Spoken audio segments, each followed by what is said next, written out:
The internet is full of rabbit holes. Some are funny, some are pointless, and some are just weird late night distractions you forget about in the morning.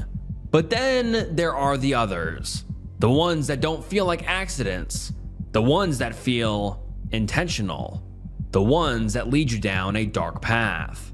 From a man building his own computer system from scratch and ends up with him convinced it was a way to talk to God, to a missing persons case that somehow spirals into a massive network of websites that are nothing short of horrifying.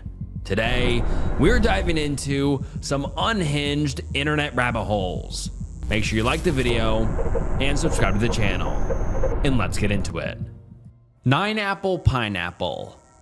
The news fills up with headlines of tragedies every single week. After time, a lot of us can become numb to it. Another victim, another day. It's sad, but it's true. We may think about it for a couple of hours and then the feeling fades. But what happens when disaster strikes just around the corner?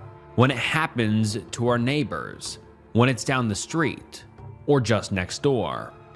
This is how the residents of Mumbai in Queensland, Australia felt on December 7th, 2003.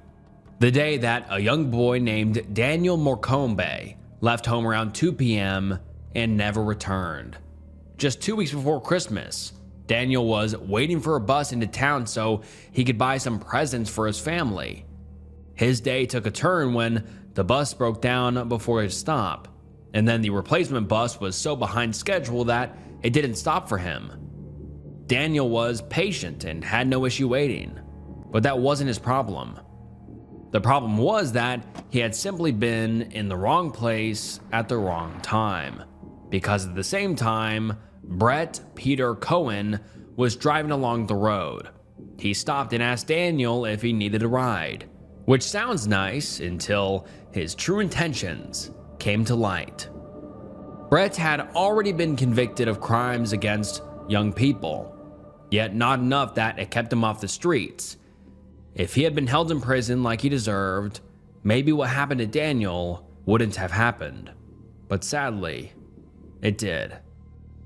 Instead of buying Christmas gifts on December 7th, Daniel was assaulted and murdered. The thing is, though, this took a long time for law enforcement to figure out. They didn't arrest Brett until 2011, 8 years later. In that time, Daniel became one of the most investigated crimes in Australia's history. There were hundreds of thousands of dollars in rewards to find him, and the whole country sat biting their nails in hopes he would return home, safe and sound. Especially the people of Queensland. Even after the case was put to rest and the family got justice, this story stuck. Residents of Mumbai and neighbors of the Morcombes couldn't stop wondering how something so horrific could have happened so close. Now, of course, that's a normal reaction, but some thought about it more than others, maybe a little too much. In fact, they were fixated, obsessed, even tormented. So much so that they created an entire web ring that was dedicated to Daniel and his life. The first person to notice this was Custom Slaps 659. They posted on r/RBI, very confused and honestly concerned. And the post reads as follows: accidentally discovered this creepy collection of websites. Now I think it might be linked to minor abduction. Hello. A couple of years ago, when looking for potential domains for a project, I stumbled across the following website. This website immediately links to Wishing, which in turn leads to a huge collection of different domains. The website includes a vast amount of images and cryptic text that initially appears to be some benign gibberish. However, this one website leads to an entire collection of domains, each with a unique set of images which appear to all be centered around the theme of a series of minor abductions in Queensland, Australia. I will share more about this in detail to follow. I am not able to find anything that discusses these websites, which was striking to me considering the amount of effort that seems to have gone into this. There are about 30 to 40 web pages across a dozen different domain names, each as complex as the one linked above. Additionally, having been visiting this website intermittently throughout the past year, it seems as though there are continuous changes and updates, each of which are not minor and involve an entirely new set of images and pages. The websites contain numerous references to Daniel Morcombe and William Tyrrell. Now that description is more than enough to get me to click on the link attached, but I don't know that it gave me a proper warning for what I was about to see. Because the first website I go on is nuts. It's like staring at a puzzle with a million different pieces. I don't even know where to start. Benign gibberish, as the post says, is a light way to describe it. But there is so much more. The post wasn't lying when he said there was a huge collection of websites attached. Just one page of this website leads to 5 more, and then those lead to 5 more, and it just keeps going and going. And the deeper it goes, I'm just hoping I'll find some sort of explanation, but it just makes less and less sense. There continues to be a lot of themes about pineapples, missing ones, and a lot of numbers that don't really add up to anything of value. Then a lot of talk about Mrs. Not Fear, a recurring character in whatever this is. Sometimes when mentioned, there's a picture alongside it of a life-size mannequin that's dressed in a bright pink nun costume, along with sunglasses and a long black wig that's styled into 2 braids. What this represents or who this is unclear, to say the least. The only explanation I could find on any website was this: I am Mrs. Not Fear, the mother and number nun of Queensland. From my bottom came the son of Queensland. I told him to go away, but the son of Queensland will always return. He is always embarrassing me, pretending to be a stuffed pineapple in a wheelchair who can't support us anymore.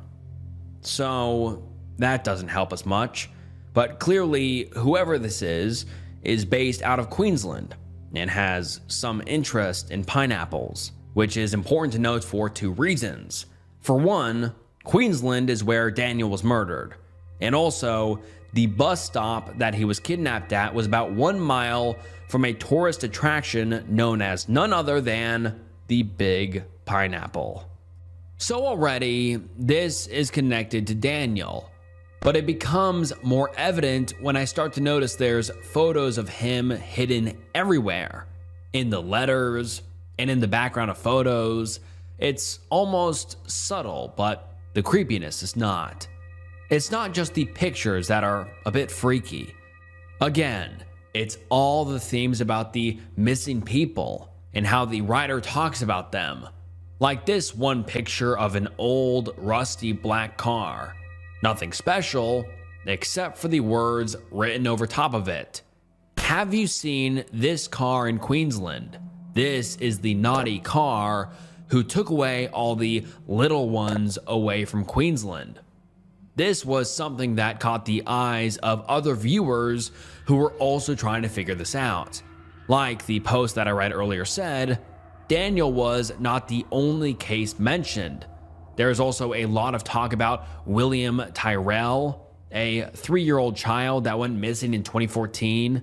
This happened pretty far away from Queensland, in Kendall, New South Wales, but in Australia, regardless.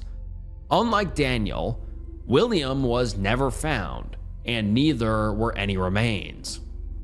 Law enforcement eventually just presumed him dead, But during the investigation, there were two vehicles of interest: a white station wagon and an older style gray sedan.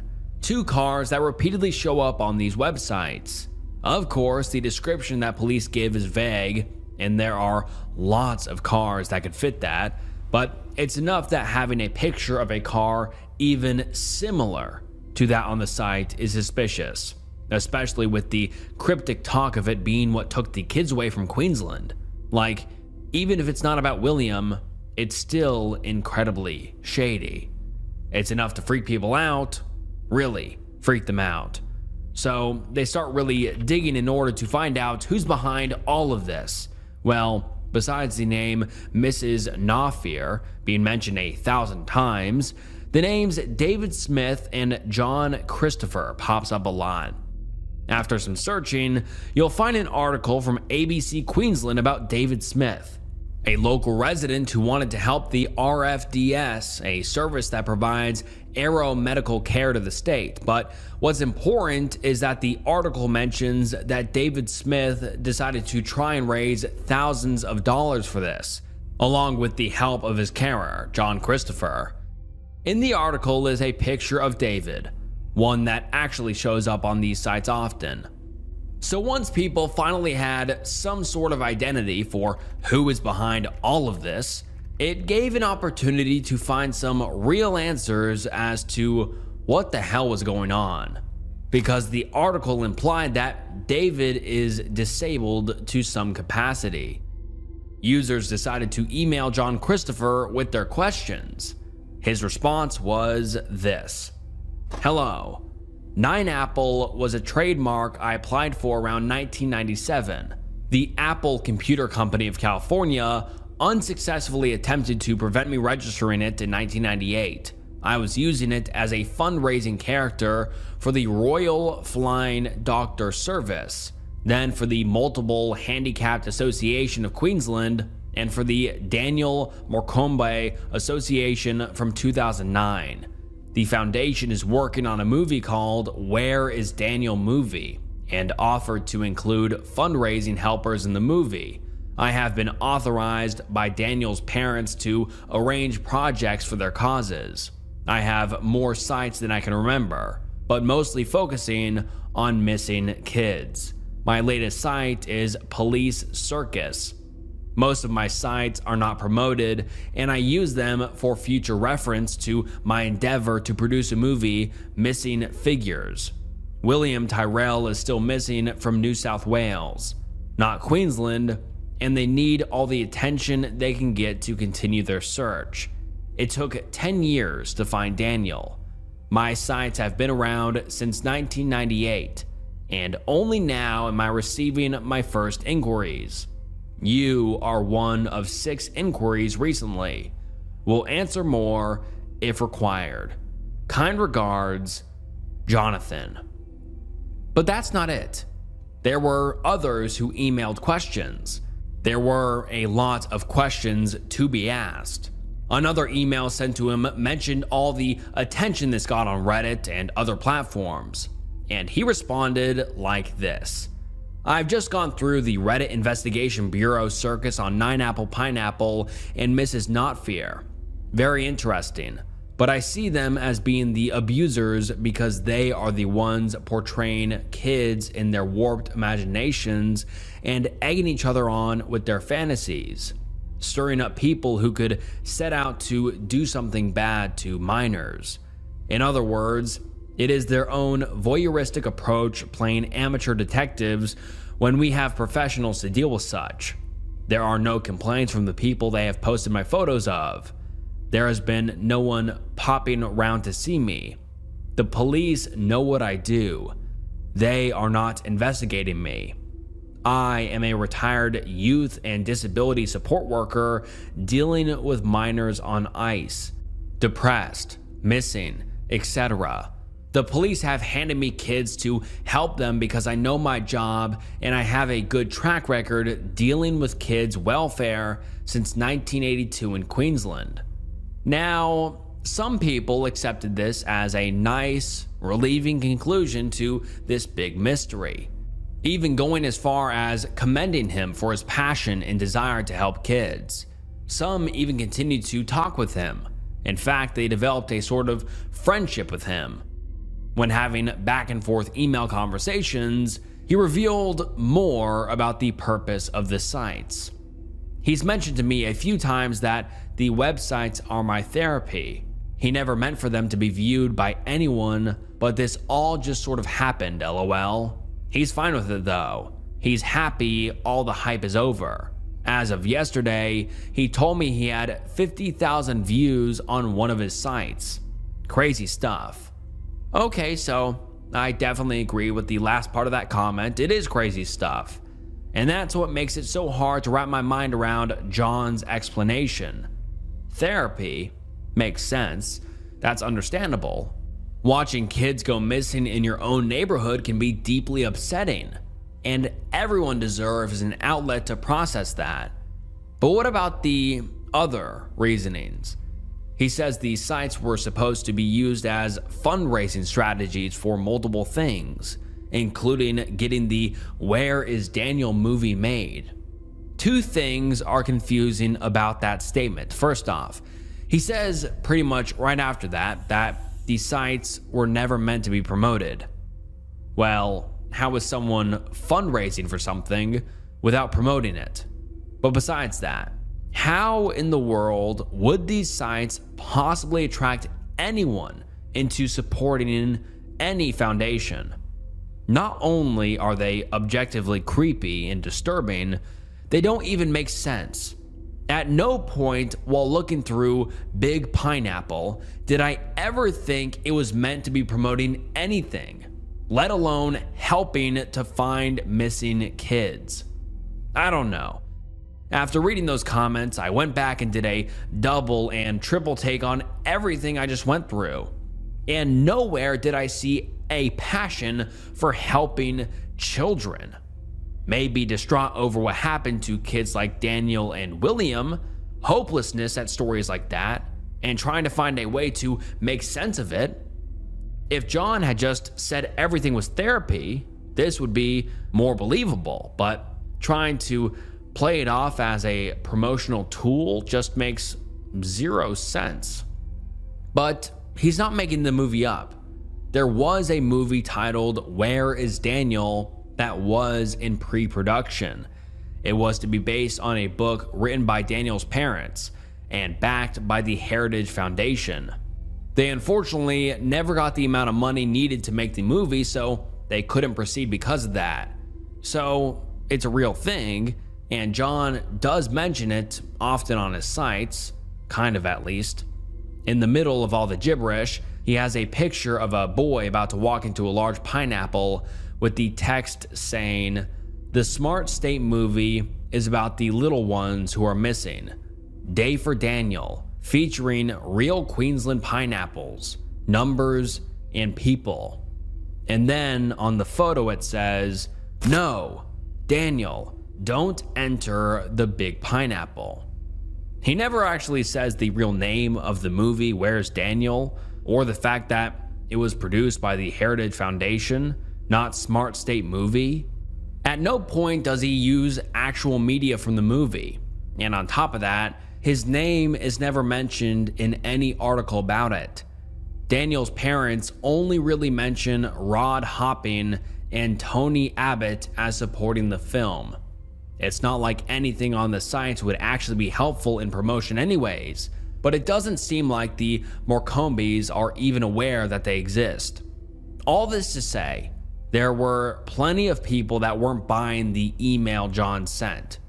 Most of the attention surrounding 9Apple was in 2019, but it never really went away because new sites have been made and the old sites keep getting updated, and it's never gotten any less crazy or any more normal, leading some to still feel concerned. On February 10th, 2026, user NoOven315 brought it back into the light on r/Internet Mysteries. Their post reads as follows. Unresolved 20-plus year web ring possibly connected to missing miners in Australia, constantly updated since 2003. I'm resurfacing an old, unresolved rabbit hole that has appeared online multiple times over the last decade and has never been fully mapped or really debunked. It concerns a large connected web ring of domains that has existed since the late 1990s and continues to update and redirect into itself. The content is not static or abandoned. Pages change, images rotate, and new domains appear while older ones remain live. One of the central entry points is Big Pineapple, which has been active since at least 2001 and redirects into the same network. Also, if you type Ghislaine Maxwell, it results in a redirect into the same web ring. This has been included in the Epstein files of an email from Isabel Maxwell emailing Jeffrey Epstein asking to make it disappear and that no one can see it. Archive data shows that in 2003, the main domain hosted multiple adult content amongst others, before later transitioning into minor-themed material. Since then, the network has continued to expand and update. I'm not exactly sure how this user found the Ghislaine Maxwell site because I never came across it on the other sites, but thank God they did, because it's only more blaring evidence that something is way off here. And actually, just 2 months later from when the post was made, the site is now inactive. It looks like John put the domain back up for sale. Luckily, it remains accessible on the Wayback Machine, where I can see how insane this site is. Somehow, even crazier and chilling than the others. There's 2 boxes of text that really freak me out. Over top a picture of 2 people in a living room, it says, "I think they're onto us about the Lady Ghislaine site and the reborn doll tracking. Get rid of the wishing car, and there's a house across the road from the Queensland Laboratory Center for Missing Dolls. Boris trafficking his sister Molly? I don't think so, but be prepared." Then, next to that is a photo of Mrs. Naufir and other mannequin characters that look like they're straight out of a horror movie. Here it says, "Just play dumb and we can pull through this." Those words are honestly haunting, and it makes the emails that he sent with a dumb explanation horrifying. But what's even scarier is what the previous post said. It was mentioned in the Epstein files. Possibly the most disturbing and bone-chilling sight out of all of these is in the most notoriously sinister list of emails. It's genuinely terrifying.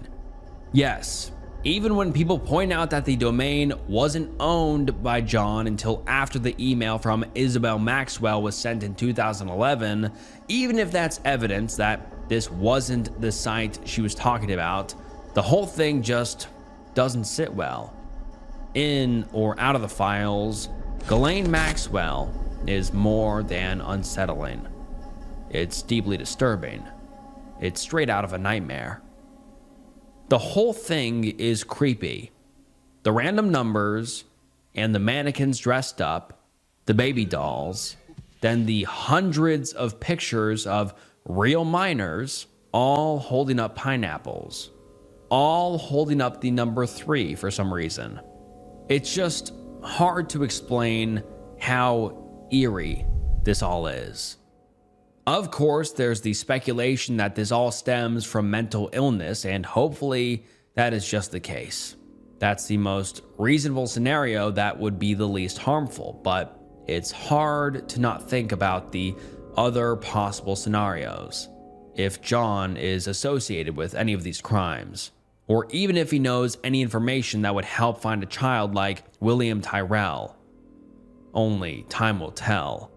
The sites are seemingly still getting updated, and maybe one day One of those updates will be an answer that can finally put all of this to rest. Temple OS. It's December 1969. The dead of winter in West Allis, Wisconsin. Residents here live just a little bit outside of the booming city of Milwaukee, but it's a true suburban life that most have. And the Davis family was no different. Other than the fact that their house was packed with 6 kids running around, and on December 15th, they welcomed a beautiful baby boy to add to the mix. This man was Terry Davis. A lot of his childhood was pretty normal, but he did stand out in some ways. Besides the fact that he had such a large family, his father was also an industrial engineer who moved them all around the country. They went from Washington to Michigan, California, and Arizona, never staying in one place, always starting over. This kind of life for a child can feel unstable, never keeping the same friends, moving houses, moving schools. And while all of that was true for Terry, there was one thing that remained the same wherever he went. This was a love for computers. As soon as he could learn to read, Terry was obsessed with them. Starting in elementary school, he used an Apple II, which were a series of microcomputers. Then, as the years went by, he moved on to using the Commodore 64, a home computer that was very popular in the 80s. It was especially known as a platform to learn programming, which is exactly what Terry did. In high school, this is where he started to learn assembly language, and that was just the beginning. Once graduating high school, he went to Arizona State University and got a degree in electrical engineering. With that, he got a job at Ticketmaster, where he worked on VAX machines. Those are mini computers that are often used for research and business transactions. At this point in his life, Terry's a regular guy who's using his computer skills to make a very practical career for himself. And that is it. Terry is smart and good at his job, but there's only so much he could do there. And what most of the people around him don't realize is that Terry has potential for far greater things than what Ticketmaster can offer him. Because really, Terry is brilliant. In fact, he's pretty much genius. This really came to light in 2013 when he completed what he calls Temple OS. It's an operating system that he started making in 2003. So yeah, this took him a decade to finish. But for anyone that knows a thing about computers, 10 years isn't actually that long for what he accomplished. An operating system is what that computer runs on. It's what's in between the hardware and the programs that someone uses on a computer. A familiar example would be Windows. Temple OS runs on a programming language called Holy C, written and developed completely by Terry. It has over 120,000 lines of code. For some, this may not sound like a lot. It may even sound like a foreign language. But take a look at any programming subreddit or online community, and users say the same thing over and over again. Terry Davis is the smartest programmer who has ever lived. He's an inspiration when it comes to his godly programming abilities and knowledge. Designing an operating system plus compiler is a huge feat, especially back then when we didn't have all the resources that we do today. Like, no matter how you cut it, he was a flawed genius. Then again, geniuses tend to be unstable in some way. And that last comment is not unique. In fact, it's something that's mentioned often by others. What is it about Terry that's unstable? Well, keep scrolling through posts about him, and it won't take long to figure out. He wasn't just well known for his achievements, he also had some polarizing opinions, and a pretty controversial way of expressing them. Take for instance this video he made where he's just talking to himself until a black man walks by. Without hesitation, he says hi and uses the slur. You know, the one that a white person should never use. Obviously, this is incredibly offensive for the guy walking by. He stops and confronts Terry. Despite him being pretty aggressively angry, Terry defends himself and makes it seem like he did nothing wrong. The video ends before I can see what ended up happening, but at no point does he apologize. This isn't a one-time thing though. In a majority of the videos of him, he repeatedly uses these types of slurs in offensive language, mostly against African Americans. Now, this is clearly not okay. Racism isn't an excusable thing. At no point should anyone be defended for using such vile language. Admirers of Terry don't deny this, but many offer an explanation for this behavior. But to explain, we have to go back to March of 1996.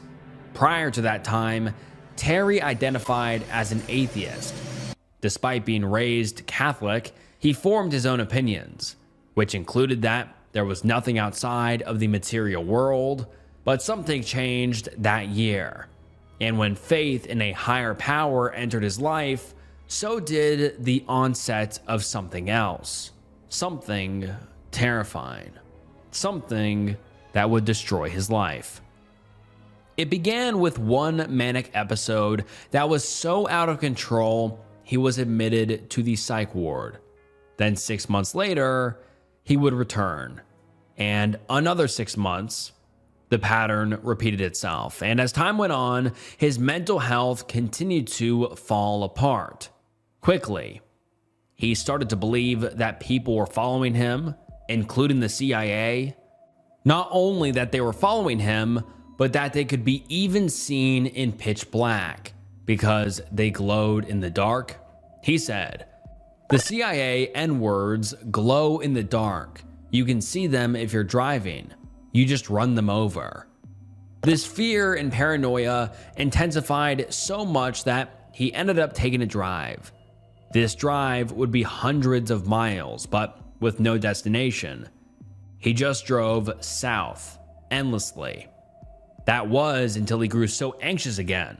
This time because he thought his car radio was communicating with him. He took apart his car to try and find tracking devices that were put in there. And when he came up with nothing, he left his car on the side of the road and threw his keys away in the desert. He was desperate to get away from the voices in his head, and for a while, he felt better. But then a cop passed him, and out of concern, they put him in the passenger seat to take him somewhere more safe. The problem was that Terry didn't feel safe anywhere, especially not in this cop car. He needed to get out, and the fact that the car was literally in motion didn't matter to Terry. He escaped and jumped out anyway. Luckily, he wasn't too injured. He only broke his collarbone, which isn't nothing, but it could have been worse. But Terry didn't feel relieved. No, he was now in the hospital, and fear immediately came back. He misinterpreted artifacts in his x-ray as alien artifacts, and that was enough to send him running again, as he was running away from things that were only in his head. He managed to attempt to steal a car, get arrested, and go to jail. And then, when failing at a prison break, he was again put into a mental hospital. Here, he was finally given a diagnosis of bipolar, but later on, he was declared to have schizophrenia. It may have been this that led to some healing for Terry, because after this last trip to the psych ward, his turmoil and paranoia calmed down a little bit, or I guess it just became different. I was genuinely pretty crazy in a way. Now I'm not. I'm crazy in a different way maybe. I'm not especially proud of the logic and thinking. It looks very young and childish and pathetic. In the Bible it says if you seek God, he will be found of you. I was really seeking, and I was looking everywhere to see what he might be saying to me. This was in 2003, when he began creating Temple OS, and this was no coincidence. A first glance at Temple OS, and a user may think it's just a retro-looking platform to play video games, as well as upload original games yourself.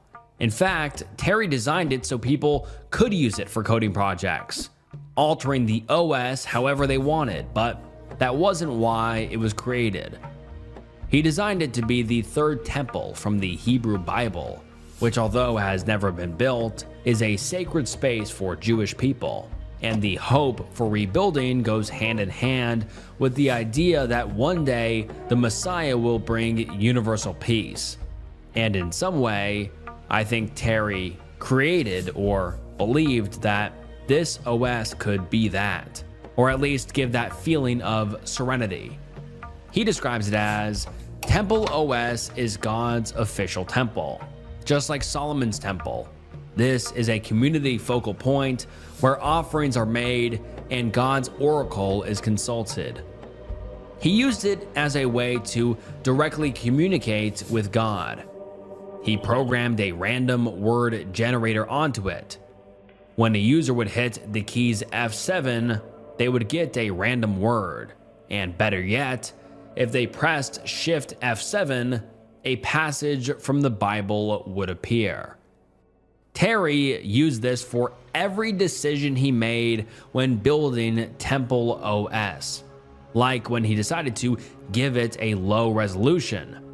It was because God told him to do so, because it was easier for children to draw images on it. But it wasn't just using this function when programming. This was something Terry used in his daily life, something he relied on to move him through the day. This communication with God, whether it was real or not, it was something he believed 100%. Knowing this makes Temple OS feel different. Now it's unsettling. Every detail, every word, every intricacy is behind someone that's unwell. And this shows in the videos he made the years following the completion of Temple OS. During this time, he lived with his parents and spent a lot of the time live streaming and browsing the internet. Some of it is normal and can even be boring, but there will be bits and pieces that are just concerning. In one live stream from March of 2017, Terry says, "If you get a thought, an angel can make you forget it. It's that effing oppressive." Okay, where were we? Terry then begins to laugh in this strange and almost chilling way, like there's nothing actually funny and he's really doing it out of anxiety. Like he wants to stop himself, but he can't. It gets more bizarre when he stops laughing and starts to get frustrated at his inability to remember what he was thinking. I was gonna say something. That's not funny.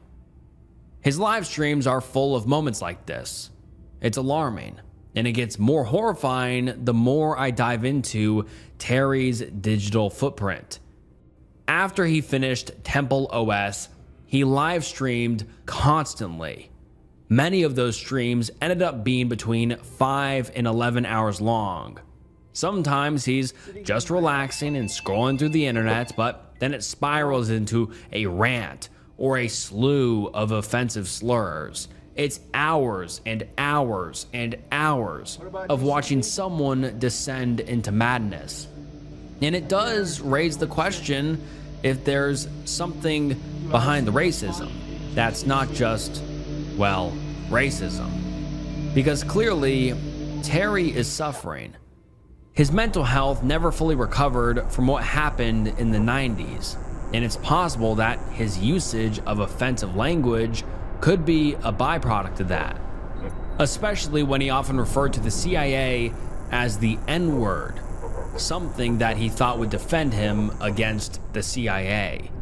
It doesn't make it excusable, but it does raise questions on why he uses it so often. But honestly, all of that turned out to be the least of his concerns. In June of 2018, his mental health took a turn for the worst again. He became homeless at the age of 48. He was offered help from fans, but he refused any food, water, or shelter that was given to him. He traveled from Arizona to California to then Portland. It was here that, on August 11th, 2018, he made a video on a bench outside a public library. "I come here and use their computer and smoke out here. They must have been freaking out because such an impure person was in their presence. Oh well, I was clueless, not nice to have a respect for purity, so, oh well, I'm going to be king. And maybe, I think maybe, I'm just like a little bizarre little person who walks back and forth whatever. You know, but..." He uploaded the video, and hundreds of his fans logged on to watch. They had no idea those would be his last words. That evening, Terry was walking by a train station when a Union Pacific train struck and killed him. Investigators could not confirm whether or not this was an S word or not, but it's easy for anyone to see how little life is left in Terry's eyes those hours before his death. The last 2 months of homeless life took a toll on him, let alone the years and years he spent tormented by his own brain, and actually his fan base as well. Tragically, the world will never know what it would look like to really have Terry in the world. A version of him that isn't so sick and unwell. Someone that could have used their genius and contributed huge things to the world. Hopefully, what he did give was something that could inspire generations to come of young programmers to show them that no matter the obstacle, even the impossible can be done. And alright guys, that wraps up some unhinged internet rabbit holes, and genuinely, these were the craziest and most wild rabbit holes I have ever gone down before. I could not believe these, either of these. I mean, yeah, these were just insane. So leave your thoughts down below, and I appreciate you watching to the end of the video. Please like the video if you enjoyed, and subscribe to the channel. I would love for you to join the community. And if you're not following my Instagram already, please follow my Instagram and follow the Spotify. It helps more than you know. And if you enjoyed this video, I'm sure you will enjoy some other videos on the channel. And I just want to say thank you so much for watching. It means the world. And this was Snook, and I'll see you next time. Bye.